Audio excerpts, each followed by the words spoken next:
Far beyond the last planet, in a darkness so vast it has no center, 1,000,000,000,000 icy worlds drift in silence. They have never felt the warmth of a true day. Their sun is only a single bright star among countless others, distant and cold. Out here, time moves differently. A single orbit can take millions of years. These are the wanderers of the Oort Cloud, the frozen edge of our solar system, the place where our sun's gravity finally surrenders to the deep night between the stars. Tonight, we drift gently outward into that silence. Welcome to Let's Learn While You Sleep.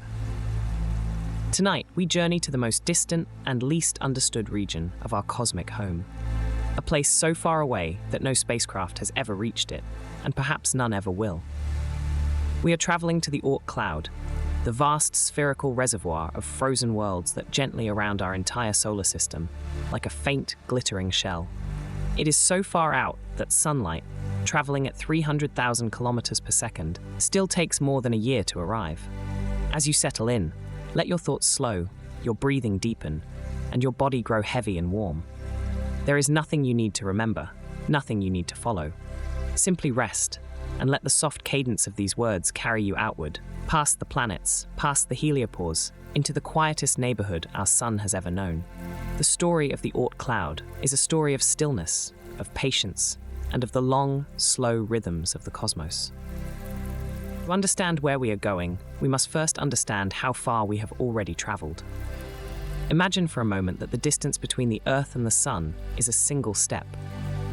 On that scale, Neptune, the farthest of the recognized planets, lies 30 steps away. The edge of the Kuiper Belt, where Pluto and countless other small frozen worlds orbit, ends perhaps 50 steps out. But the Oort Cloud begins around 2,000 steps and stretches outward to 100,000 steps or more. In real units, that is somewhere between 2,000 and 200,000 times the distance from the Earth to the Sun. The outermost edge may reach nearly a quarter of the way to the next star, Proxima Centauri. It is a region of space so deep, so dim, that we have never directly seen a single one of its members in their natural home. Everything we know about the Oort Cloud is inferred, deduced from the behavior of the comets that occasionally fall inward and pay our inner solar system a fleeting visit.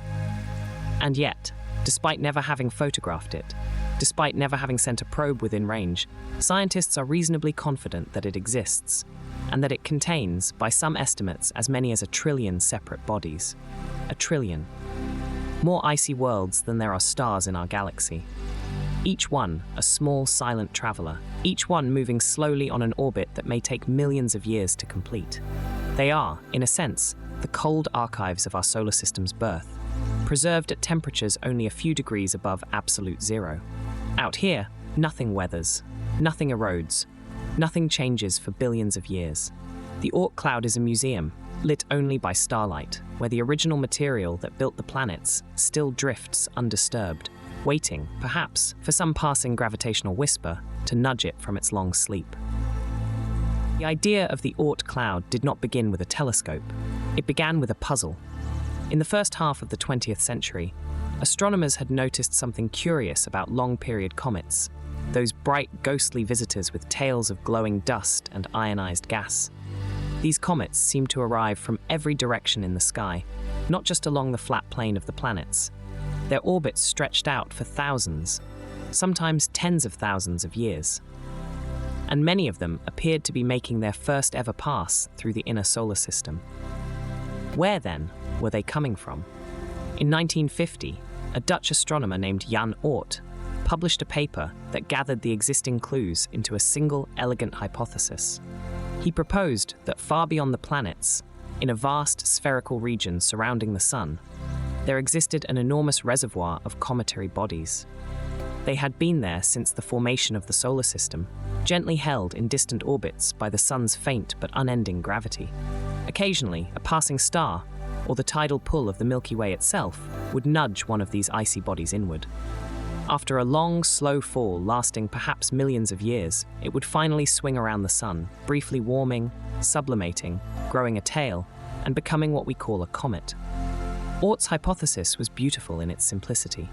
It explained the random directions of long-period comets. It explained their immense orbital periods, It explained why so many seemed to be first-time visitors. And although Oort himself never lived to see it confirmed by direct observation, the cloud now carries his name, an invisible monument hovering at the edge of the world he helped us imagine. It is worth pausing here, in the gentle dark, to consider how much of the universe we know, not by seeing, but by reasoning. The Oort Cloud is one of those things. A region we have inferred, a place we have visited only in mathematics, and yet whose existence shapes the very rhythm of cometary visits to our skies. The Oort Cloud is thought to have two distinct regions, two layers of frozen worlds folded one inside the other, like the skins of an immense invisible onion. The inner region, sometimes called the Hills Cloud after the astronomer Jack Hills, who proposed it in 1981, is believed to be shaped like a disk or a thick donut lying somewhat aligned with the plane of the planets. It stretches from roughly 2,000 astronomical units out to perhaps 20,000. Beyond it lies the outer Oort Cloud, the true spherical halo, extending tens of thousands of astronomical units further into space. The inner cloud is thought to be denser, holding the majority of the comet population. The outer cloud is more diffuse, more vulnerable to the gentle gravitational tides of the galaxy. And it is from this outer shell that most of the long-period comets we observe are believed to originate. The temperature out there hovers near 4 Kelvin, only a few degrees above absolute zero, colder than almost anywhere else in the solar system. Sunlight, when it arrives at all, is reduced to a faint glimmer, indistinguishable from the brighter stars. If you were standing on one of these icy bodies, you would not feel that you were inside a solar system at all. You would feel that you were drifting in the deep galaxy, a small frozen pilgrim moving among countless stars. The sun would not warm you. It would not even cast a shadow strong enough to notice. And yet, somehow, its quiet pull would still hold you, gently, across the dark. This is the strangest part of the Oort Cloud. It is bound to us. It is part of our cosmic household. The sun's gravity, weakened almost beyond recognition, still whispers to each of those trillion icy bodies, still gathers them inward in slow, patient ellipses that take ages to complete. They are family, in a sense, distant family, the cold, silent, almost forgotten children of our solar system's birth. Where did the bodies of the Oort Cloud come from? The current scientific consensus offers a remarkable story, one in which these distant comets were not born in the deep dark, but were instead exiled there, long ago, from much closer to home. Roughly 4.5 billion years ago, when our solar system was still a swirling disk of gas, dust, and forming worlds, the giant planets, Jupiter, Saturn, Uranus, and Neptune, had not yet settled into their present orbits. Among them drifted vast numbers of icy planetesimals, leftover building blocks that had not been incorporated into a planet. As the giant planets jostled and migrated, their immense gravity flung many of these planetesimals onto wildly elongated paths. Some were thrown into the sun, some were ejected from the solar system entirely, but a fortunate fraction were given just the right gentle push to settle into enormous slow orbits far beyond the planetary realm. Over hundreds of millions of years, the gravitational tug of nearby stars and the broader Milky Way smoothed these orbits, lifting them out of the original disk and into the great spherical shell we now call the Oort Cloud. So the comets we see today are not strangers. They are not visitors from another solar system. They are pieces of our own beginning, refugees from the violent youth of the giant planets, preserved in cold storage for billions of years. When a comet falls inward and warms in the sunlight, it is releasing material that has remained unchanged since before the Earth had oceans, before the first cells stirred in primordial pools, before there was anything resembling a sky. The gas and dust streaming from a comet's nucleus is quite literally the breath of our solar system's infancy. This is one of the quiet marvels of astronomy. We can hold in our minds simultaneously the bright tail of a comet streaking across a winter sky, and the knowledge that the molecules in that tail were last warm before the planets were arranged. Across billions of years, they have waited, patiently, in the long night. To grasp the scale of the Oort Cloud, we must let go of the distances we know. Forget kilometers, forget the span of continents, or even the span between planets. Here, at the edge of our solar system, Distance is measured in light and in patience. The inner edge of the Oort Cloud is thought to begin somewhere around 2,000 astronomical units from the Sun, where a single astronomical unit is the distance from Earth to our star. 2,000 of those, and the outer edge may stretch to 100,000 astronomical units, or even farther. That is nearly 2 light years, nearly halfway to the next star. Consider what this means. Light, the fastest thing in the universe, traveling at roughly 300,000 kilometers per second, would take well over a year to cross from the Sun to the outer Oort Cloud. The same light that left the Sun when you were born would still be traveling, still racing outward, still reaching toward those distant icy worlds long after the moment had passed. And the comets themselves, drifting in those frozen reaches, move slowly, painfully slowly by our impatient human standards. A comet at the outer edge of the Oort Cloud may take millions of years to complete a single orbit around the Sun. Some take tens of millions. One orbit, one slow, vast, silent loop through the dark. Within this enormous sphere, the bodies are spaced so far apart that they almost never meet. The Oort Cloud is not crowded. It is not a swarm. It is a thin mist of frozen worlds, scattered through a volume of space so immense that, were you to stand on one of them, you would likely see no other. Only the distant pinprick of the Sun, no brighter than the brightest stars in our night sky. And around you, in every direction, the deep and patient blackness of interstellar space, slowly turning, slowly breathing, slowly carrying you through a journey measured not in years, but in the lifetimes of civilizations. What are these distant bodies made of, these silent travelers in the dark? Scientists believe the objects of the Oort Cloud are primarily composed of ices. Not ice as we know it on Earth, the frozen water of winter lakes and mountain glaciers, but a richer, stranger mixture. Frozen water, yes, but also frozen carbon dioxide, frozen methane, frozen ammonia, frozen carbon monoxide, substances that on the warm inner worlds exist as gases. Out here, in the deep cold, they become solid, they become stone. And mixed within these ices are dust grains, fragments of rock, particles of organic compounds, the carbon-rich molecules that may have been the chemical seeds of life itself. Each Oort Cloud body is thought to be relatively small. Most are believed to be only a few kilometers across, though some may be larger, perhaps tens or even hundreds of kilometers. They are, in essence, frozen mountains drifting through the void. Dirty snowballs, as the astronomer Fred Whipple famously described comets in 1950, when he proposed the model that still shapes our understanding today. The temperature out there is almost unimaginable. At the outer edge of the Oort Cloud, the bodies hover at only a few degrees above absolute zero, perhaps 4 or 5 Kelvin. Absolute zero, the theoretical point at which all molecular motion ceases, is around minus 273 degrees Celsius. The Oort Cloud is barely warmer than that. It is one of the coldest places in our entire solar system. And yet, within these frozen worlds, chemistry has not entirely stopped.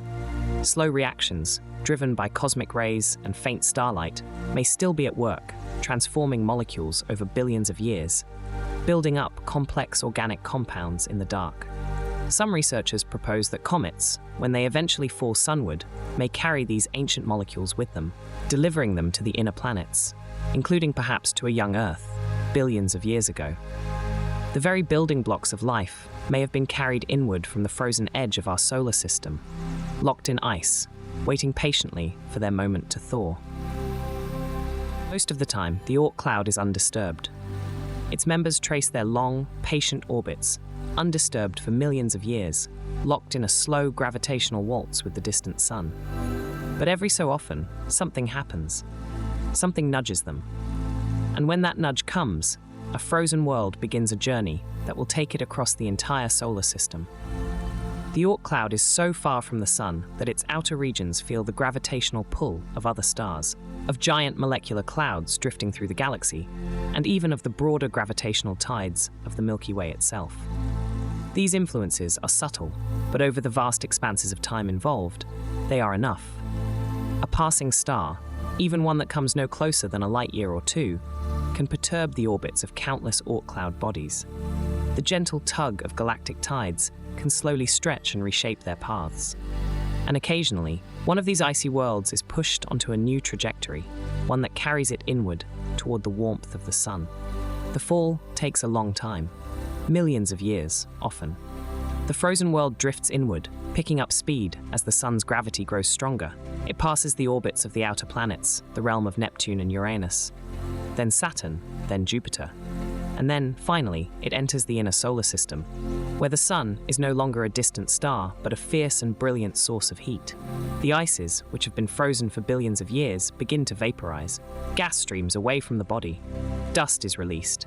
A vast, glowing tail unfurls behind it, sometimes stretching tens of millions of kilometers across space. The frozen world has become a comet. We have witnessed many such visitors. Comet Hale-Bopp, which graced our skies in 1997, is believed to have come from the Oort Cloud. So too is Comet Hyakutake, which passed in 1996. These are ancient messengers, carrying with them the memory of the solar system's birth, falling from the frozen dark into our brief and brilliant present.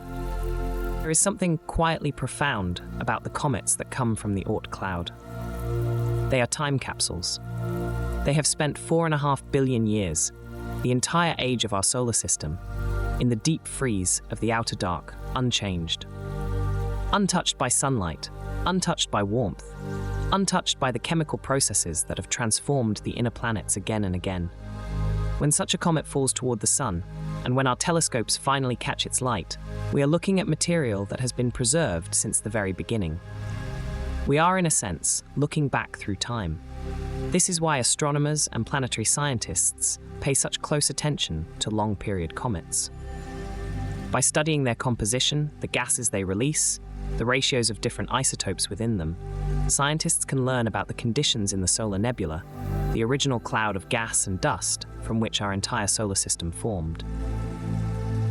Each comet is a small fragment of that ancient cloud, carrying within it a chemical signature of the world that was. In 2014, the European Space Agency's Rosetta mission did something extraordinary. It rendezvoused with a comet, a body called 67P Churyumov-Gerasimenko, and placed a small lander, Philae, on its surface. While 67P is thought to have come from the Kuiper Belt rather than the Oort Cloud, the mission gave us our most detailed look yet at what these ancient frozen worlds are truly like. Rugged surfaces, jets of vapor streaming into space, dust grains rich in organic compounds, including amino acids, the building blocks of proteins. And so, when you look up on a clear night and see a comet streaking across the sky, remember this. You may be looking at something that has waited longer than the Earth has existed in its present form. Something that has drifted, frozen and silent through the dark spaces between stars, since before the first cells ever formed in any ocean. A traveler from the very edge of our cosmic neighborhood, briefly, beautifully visible, before returning once more to the cold. Consider the journey of a single comet, falling inward from the Oort Cloud after some gentle gravitational nudge thousands of years ago. It begins its descent in absolute darkness, in a region so cold that even the faint warmth of distant starlight cannot stir its frozen surface. For millennia, it tumbles slowly inward, gaining speed almost imperceptibly, its trajectory carved by the sum of countless gravitational whispers. As it crosses the orbits of the outer planets, the temperature rises by only a few degrees, but those few degrees are enough to begin a transformation. The ices on its surface, dormant for the entire age of the solar system, begin to feel the touch of the sun for perhaps the first time since their formation. And yet the comet is still cold, still dark, still nearly invisible against the backdrop of stars. Only when it crosses roughly the orbit of Jupiter does sunlight grow strong enough to coax volatile gases from its surface, lifting them outward in a slow, expanding halo. This halo is the coma, a tenuous atmosphere of vapor and dust that can swell to be larger than a planet, even though the solid nucleus at its heart may be no wider than a small city. Sunlight pushes on this expanding cloud, and the solar wind carries it streaming outward, forming the long, glowing tail we associate with comets across human history. Somewhere in that slow unveiling, the comet becomes visible to telescopes on Earth, sometimes years before it reaches its closest approach. Astronomers watch its brightening with patience, charting its path, calculating where it has come from, sometimes tracing its origins back to the deep reservoir of the Oort Cloud itself. And after its brief passage through the inner solar system, this traveler will turn outward once more, climbing slowly back into the cold, retracing the arc of its enormous orbit. Some comets will return in tens of thousands of years. Others, given just the right nudge from a planet, will be flung away forever, never to be seen again by any eye on Earth. The Oort Cloud has never been directly observed. No telescope has ever captured an image of one of its members in its native habitat, drifting quietly through the immense darkness far beyond the planets. The objects are too small, too cold, and too far away to reflect enough sunlight to register on even the most sensitive instruments. Everything we believe about this distant shell of icy bodies is inferred, pieced together from the behavior of comets that fall inward, from the gravitational dynamics of the solar system, and from theoretical models of how our planetary neighborhood came to be. In a sense, the Oort Cloud is a hypothesis written across the sky, a structure whose existence we deduce the way one might deduce a hidden room from a draft beneath a door. The astronomer Jan Oort first proposed it in 1950, looking at the orbits of long-period comets and noticing that they seem to originate from a common, vast reservoir at the outer reaches of the solar system. He realized that the distribution of their orbits could not be explained unless there existed an enormous spherical cloud of cometary bodies, gravitationally bound to the Sun but stretching out to nearly interstellar distances. His proposal was elegant, mathematical, and largely accepted within a generation, even though no one has ever seen the cloud itself. And so it remains today, a structure whose presence is felt only through the rare visitors it sends inward, whose total mass and population are still uncertain, whose precise inner and outer boundaries are still being debated. Scientists estimate it may contain trillions of objects larger than a kilometer across, but these numbers carry wide margins of uncertainty. Some researchers propose that the cloud may extend halfway to the nearest star, that its outermost members may be only loosely held by the Sun, that they may drift in slow, lazy orbits taking millions of years to complete. The Oort Cloud, in this way, remains one of the last great unexplored frontiers of our own solar system, a place we know exists but have never truly seen. Imagine for a moment, standing on the surface of one of these Oort Cloud bodies.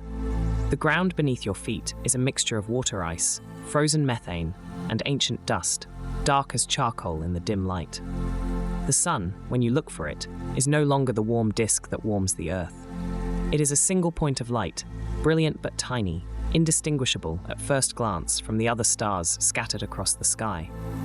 From here, the Sun gives no warmth at all. The temperature on the surface hovers just a few degrees above absolute zero, cold enough that gases we breathe on Earth would fall as snow. There is no wind, no sound, no weather of any kind. Only the slow, silent rotation of the body beneath you and the patient turning of the stars overhead. The sky above is darker and richer than any night sky on Earth, undimmed by atmosphere, scattered with the unblinking brilliance of distant suns.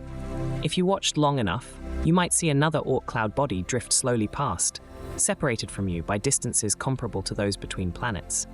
Too far to reach, too distant to influence one another, except across millions of years.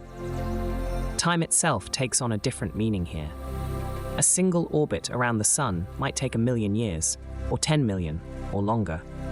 The history of human civilization, all its rises and falls, all its languages and discoveries, would unfold in an interval shorter than a single sunrise as measured by the slow turning of this lonely world. And yet this place is not truly empty. It is part of something, bound by gravity, however faintly, to the same star that warms our world, made of the same primordial materials that formed Earth itself. The matter beneath your imagined feet is, in many ways, our matter, frozen and preserved through the long ages. To stand there, in imagination, is to stand at the very edge of the family of worlds the Sun gathered around itself. The relationship between the Oort Cloud and the rest of the galaxy is itself a quiet drama, unfolding across timescales that defy human intuition. Because its outer members are only loosely bound to the Sun, they are exquisitely sensitive to the gravity of passing stars and to the broader tidal pull of the Milky Way itself. As our solar system moves through the galaxy, completing one orbit around the galactic center, roughly every 225 to 250 million years, it drifts through regions of varying stellar density, sometimes passing closer to neighboring stars, sometimes moving through quieter stretches of space. Each close encounter, even one occurring at a distance of a light year or more, can suddenly stir the outer Oort Cloud, sending a fresh wave of comets falling inward toward the Sun millions of years later. Some researchers believe that the geological history of Earth may carry faint echoes of these encounters. Periods when comet showers from the Oort Cloud may have brought slightly elevated rates of impact to the inner solar system. The evidence here is debated, and the connection remains uncertain, but the underlying idea is striking. The frozen edge of our solar system is not isolated from the galaxy. It listens, in a sense, to the passage of every nearby star.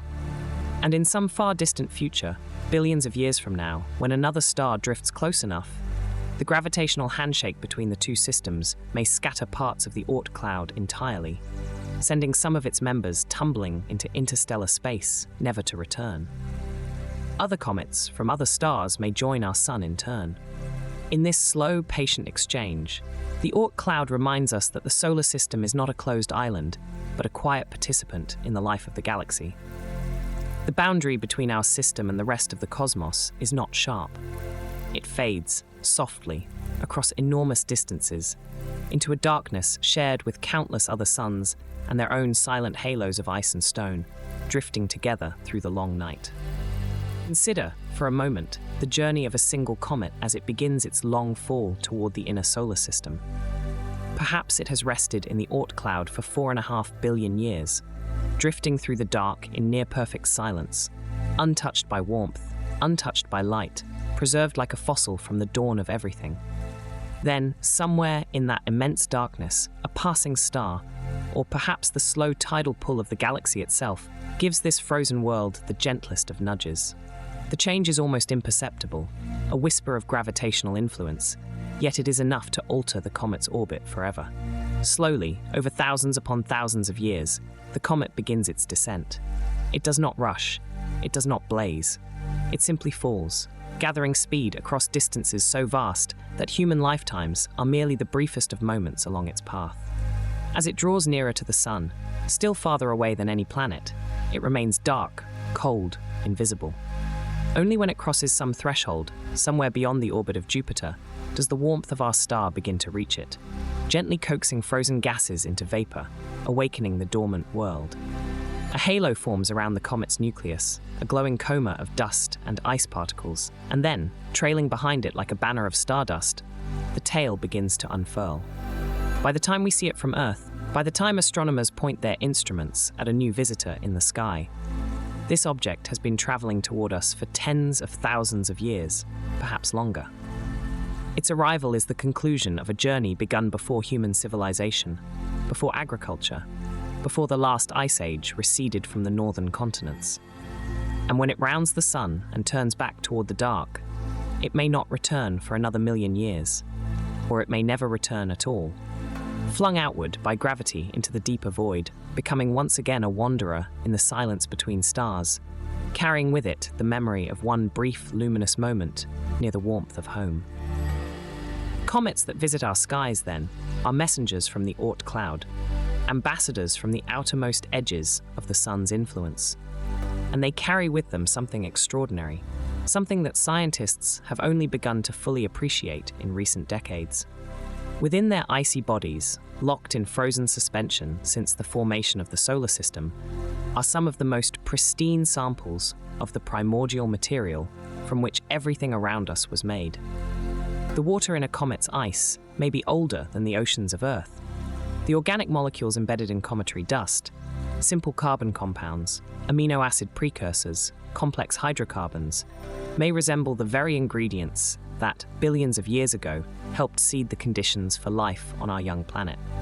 One leading hypothesis suggests that comets, along with asteroids, may have delivered significant quantities of water and organic chemistry to early Earth, contributing to the chemical inventory from which life eventually emerged. This remains a topic of ongoing research, and the picture is far from complete, but the possibility is profound. The Oort Cloud, in this view, is not merely a distant reservoir of frozen debris. It is something closer to a vast cosmic library, a frozen archive holding the chemical memory of our origins. Every comet that falls inward carries a fragment of that archive with it, a sample of the early solar system preserved in deep cold, waiting to be read. Missions like Rosetta, which in 2014 became the first spacecraft to orbit a comet and deploy a lander to its surface, have given us extraordinary glimpses into this chemistry. The Comet 67P revealed surprising complexity, organic molecules of various kinds, a strange and bitter atmosphere of volatile gases, a landscape sculpted by sublimation and ancient impacts. And yet 67P is only one small body, and we have only begun to sample what the Oort Cloud holds.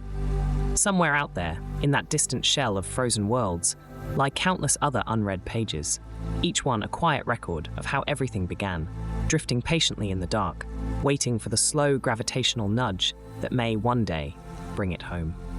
Let your thoughts drift now, gently outward, past the warm planets, past the cold rings of Saturn, past the dim wandering worlds of the Kuiper Belt, and out into the great spherical hush of the Oort Cloud. Picture, if you wish, a single quiet body of ice, slowly turning beneath an unfamiliar canopy of stars. There is no wind out there is no sound, only a long, patient orbit, measured not in years, but in ages. And in that stillness, there is a kind of peace that human language was never quite built to describe. Tonight, you do not need to understand it. You only need to rest within it. Let your breath grow slow, your body grow soft, your mind drift outward and inward at once. The frozen edge of the solar system has been waiting 4.5 billion years. It will wait while you sleep. You are safe, you are warm, and the cosmos, in its vast, quiet patience, holds you gently. If tonight's journey carried you somewhere peaceful, consider staying with us. Each night, we drift to another quiet corner of the universe, gently, slowly, together. Thank you for spending your night with Let's Learn While You Sleep.